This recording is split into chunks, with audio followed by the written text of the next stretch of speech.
ભારતના એક્શનથી પાકિસ્તાનમાં હાહાકાર. પાકિસ્તાનમાં કુલ 149 ફ્લાઇટ્સ રદ કરી દેવામાં આવી છે.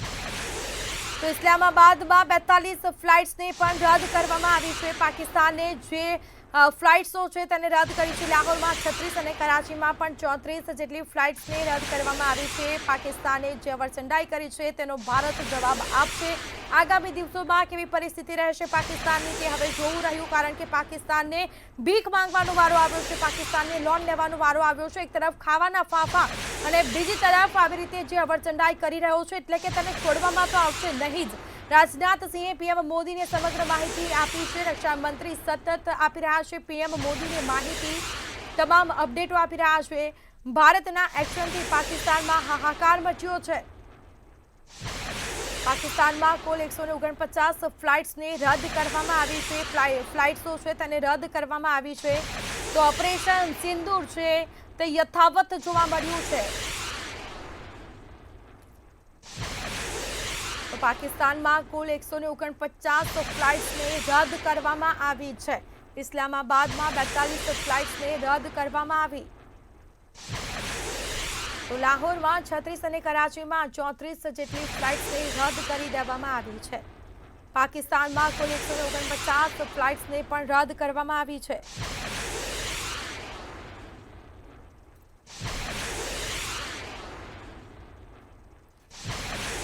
રાજનાથ સિંહની તમામ જે અપડેટ પીએમ મોદીને આપી રહ્યા છે, સમગ્ર માહિતીઓ આપી રહ્યા છે.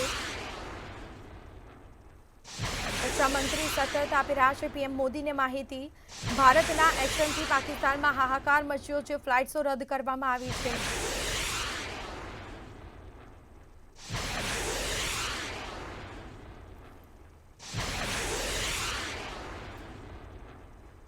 તો આપણી સાથે સંવાદદાતા રાજકોટથી ધ્રુવ કુંડેલ જોડાઈ ચૂક્યા છે.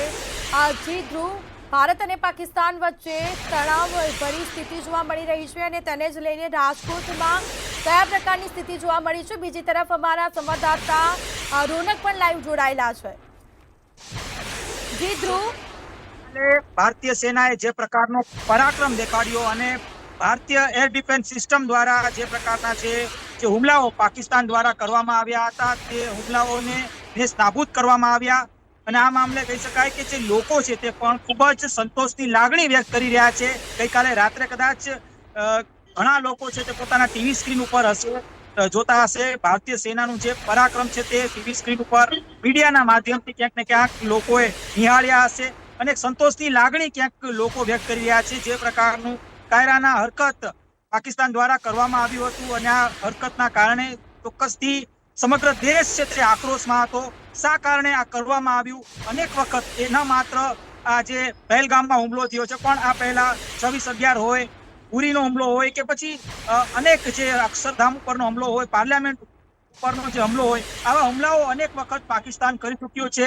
અને આતંકવાદનો જે સહારો લઈ રહ્યો છે પાકિસ્તાન, તેના કારણે સમગ્ર જે ભારત છે તે આક્રોશ હતો. એ આક્રોશ ઓપરેશન સિંદૂરના કારણે ક્યાંક ને ક્યાંક જે નેસ્તનાબૂદ થયો છે. પણ ત્યારબાદની જે સ્થિતિ છે, પાકિસ્તાન પણ અત્યારે ક્યાંક કાઉન્ટર સ્ટ્રાઇક કરવાની કોશિશ કરી રહી છે, પણ આ કોશિશ, આ જે પ્રયાસો જ રહી ચૂક્યા છે. આપણી સાથે જે લોકો છે રાજકોટના, એમની સાથે વાત કરશું, તેઓ શું કહી રહ્યા છે. ખાસ તો આજે પ્રયાસો છે, શું કહેશો? પાકિસ્તાન દ્વારા જે પ્રયાસો કરવામાં આવી રહ્યા છે, આ પ્રયાસોને નેસ્તનાબૂદ ભારતીય સેના કહી રહી છે, ઇન્ડિયાની એર ડિફેન્સ સિસ્ટમ કહી રહી છે. દુશ્મનના વિરુદ્ધમાં કાયમી એ લોકો શિયાળ પાકિસ્તાન કોઈ દિવસ આવશે નહીં. આપણા જાબાઝ સૈનિકો છે એ જીવના જોખમે એ સદા ઘરેથી નીકળે છે ત્યારે એવું કહીને નીકળે છે વતન માટે જ આવું છું.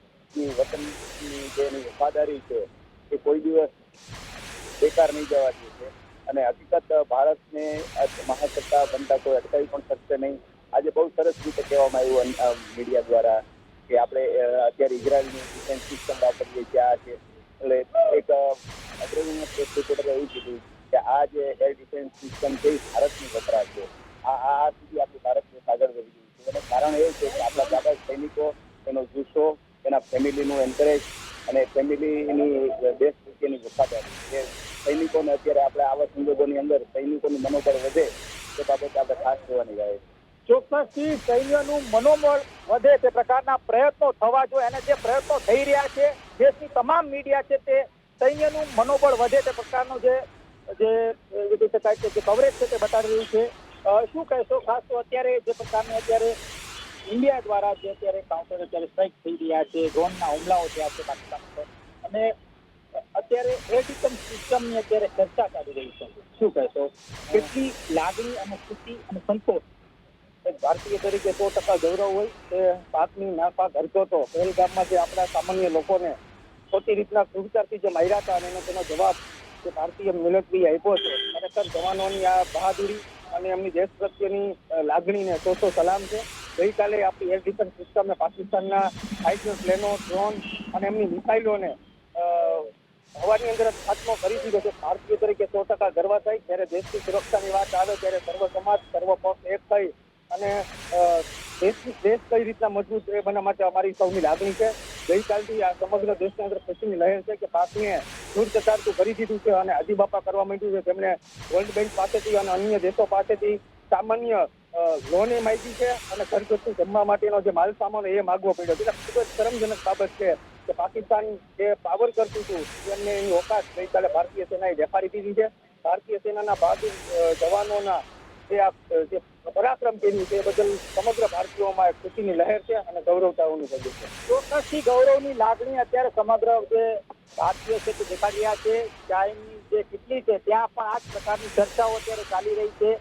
ગઈકાલે રાત્રે જે પ્રકારનું પરાક્રમ છે તે ભારતીય સેનાએ કર્યું અને એ પરાક્રમની ચર્ચાઓ અત્યારે ચાની જે કેટલી હોય કે પછી પાનના ગલ્લાઓમાં હોય આ જ પ્રકારની જે શું કહેશો આપ? ખાસ કહી શકાય કે અત્યારે જે ચર્ચાઓ ચાલી રહી છે ત્યારે ખાસ હું આપને આજ વસ્તુ કહું છું ચોક્કસથી આજે જે પરાક્રમ જે છે આ છે અત્યારે ક્યાંક ને ક્યાંક ખૂબ જ અત્યારે જે સ્થિતિ છે ભારતનું પરાક્રમ જોઈને લોકો અત્યારે ક્યાંક ખુશી વાત કરવામાં આવે ખાસ કરીને તો જે રાજકોટમાંથી જે બંગાળી શખ્સો પકડાયા હતા, જે રીતે અમારા સંવાદદાતાએ માહિતી આપી છે, તમામ જાણકારી આપવા બદલ આપનો આભાર. તો બે મોબાઈલ ફોન જે મળી આવ્યા હતા